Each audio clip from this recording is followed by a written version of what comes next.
Hola mis Danis, a toda la audiencia. Qué pena que hoy no pude estar con ustedes, pero ya muy pronto voy a regresar el otro domingo y aquí va mi columna que se llama La verdad de Corfi Colombiana. Esta semana conocimos una verdad incontrovertible. Corfi Colombiana, entidad financiera perteneciente al Grupo Aval, accedió a pagar 80 millones de dólares en los Estados Unidos para detener los casos en su contra por sobornos entregados a funcionarios públicos en Colombia. La información provino directamente del Departamento de Justicia. Fue clara y completa. Aún así, la máquina de la desinformación se encendió rápida y eficientemente para hacer creer a la opinión pública algo que simplemente no es verdad. Es un interesante y vigente caso de estudio que brinda luces sobre cómo funcionan las iniciativas que dependen del manoseo de la verdad. Lo cierto es que en estricto sentido, Corfi Colombiana no pagó una multa ni tampoco fue absuelta de ningún cargo. Lo que ocurrió fue que suscribió un pacto especial con las autoridades gringas llamado Acuerdo de Enjuiciamiento Diferido, DFA, Deferred Prosecution Agreement. Se trata de un mecanismo empleado cuando la autoridad tiene bases para acusar al investigado, pero accede a no hacerlo a cambio de cumplimiento de ciertas condiciones. Si, tras un determinado tiempo, el investigado cumple sus promesas, la autoridad acepta archivar el caso. Si no se verifican, el proceso avanza y se acusa formalmente. Los términos del acuerdo son negociados. En muchos casos, la parte investigada accede a pagar de manera anticipada una parte del dinero que le cobrarían de ser impuestas las multas. Se suelen emplear estos tratos cuando el acervo probatorio es lo suficientemente fuerte como para asegurar que el investigado accederá a negociar y a someterse a ciertas condiciones para evitar una condena. Es una práctica que el Departamento de Justicia gringo considera importante para asegurar cambios en comportamientos corporativos dañinos. En este caso, Corfi Colombiana, además de aceptar el pago de 80 millones de dólares, también ha accedido a brindar numerosa información sobre los hechos investigados, así como el cambio en diversas prácticas y protocolos que permitieron los demostrados sobornos.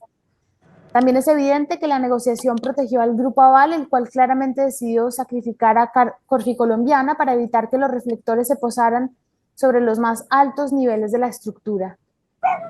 En 3 años, el Departamento de Justicia analizará si Corfi Colombiana, además de hacer el pago correspondiente, ha cumplido el resto de las condiciones impuestas y en ese momento decidirá si archiva o no la investigación. De manera que no es realmente una absolución, se acerca mucho más a una aceptación de responsabilidades. Y tampoco es la imposición de una multa, pues el monto ha sido negociado y aceptado por Corfi Colombiana. El caso no se ha terminado y está a la espera de que la entidad financiera cumpla lo prometido.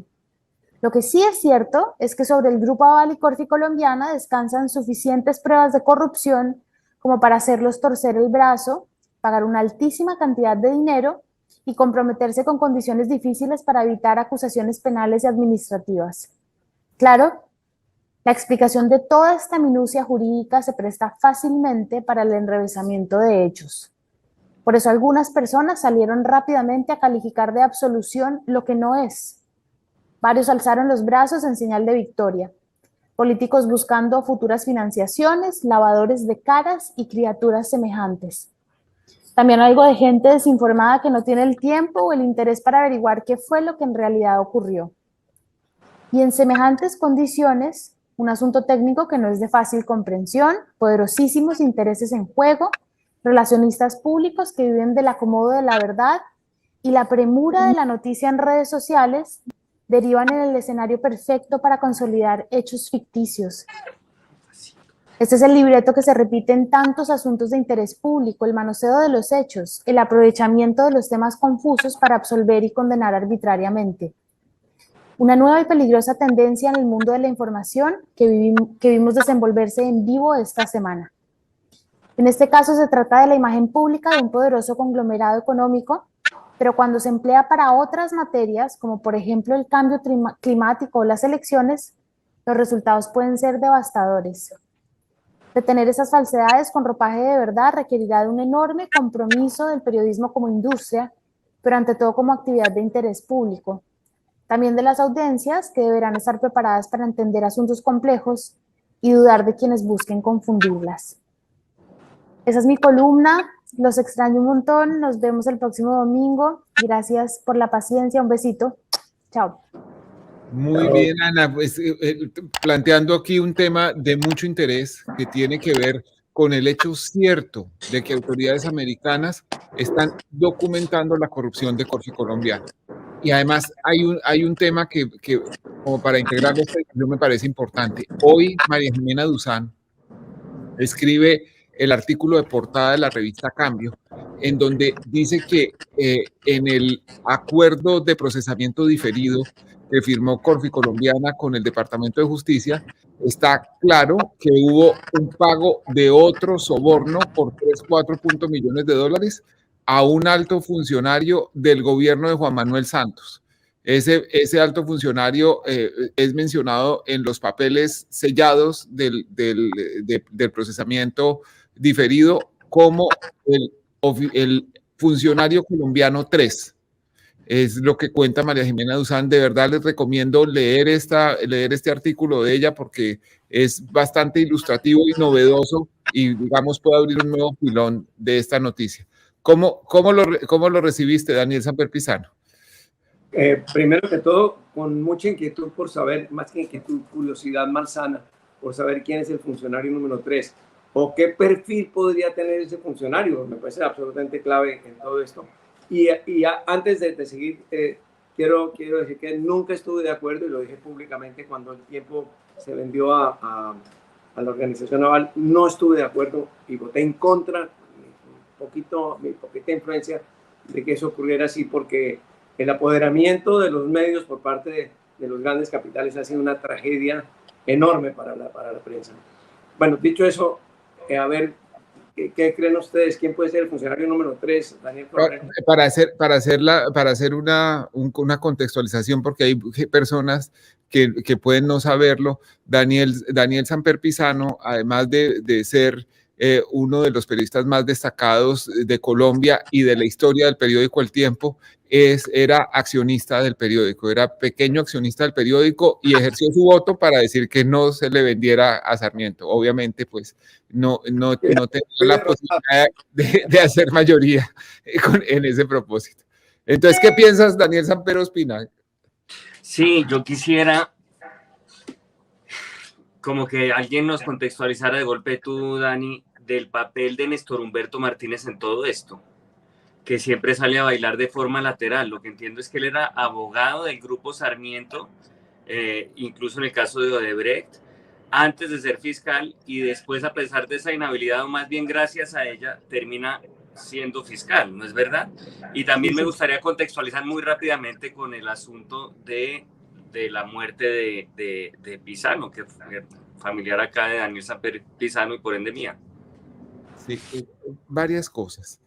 Primero, como tú dices, Néstor Humberto Martínez ha sido asesor del Grupo Sarmiento antes de ser fiscal y después de serlo.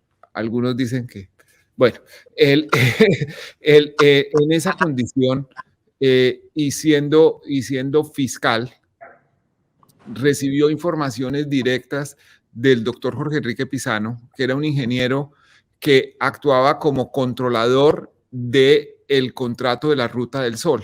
¿Quiénes estaban en ese contrato de la Ruta del Sol? Odebrecht, Sarmiento y unos socios minoritarios que eran los Solarte. Conformaron una nueva compañía para operar esto.